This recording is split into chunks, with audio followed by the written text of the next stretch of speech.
ake tang cha phua kham ake tang cha phua baji tang mo tak phua tang cha o at phua tak ro la baji de ro ya sama ya baji pai ling ya baji pai le ya ke nang khru lai mo nang khru ye saja mai cha nei ba ya ke ling la ni ka nei phua baji nang khru ye tre ke ha baji tre ke ha pa ya ke jan jan nei ba baji ke knoi ke baji ba phua baji pa ya ke baji nang khru mo ni baji le ber ke ro baji ro mo nang the sa na Ore sabide hoye hoyat ore de hoyere o asom sasom ore hoyak ore sabide hoyere o bagra bamot ore hoya o baba jilet hoyere Oslade buroy hoyne hoyat oya bokhi sase hoyere onai tong siyo hoyat ore sabide hoyere o balaba jali hoyre hoya ada kong koina hoyere o baiklai baisa hoyat o thị lại thị xa hoy re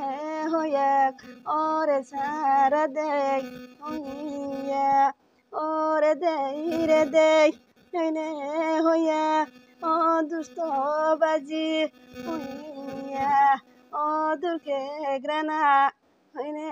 hoya o brini shraman hoya re o turong kasla hoya o bay đen kia hoy đi hoya o bay khăng này ha hoy đi hoya o bo ba jinot hoya đây o bay mai ya ke hoya o re de hoy đi hoya tang de hoya dusto baji hoya o sẽ là cái đi xe hồi đi hồi ya o mà cái này ha hồi nè hồi ya o ra xa bị đây hồi ya đây o cứ chẳng ha sông hồi nè hồi ya o bà ra gì là lệ hồi ya đây o cái đi tích trang hồi ya o tình ông phải ha hồi nè hồi ya chính chỉ là bo ôi ya đây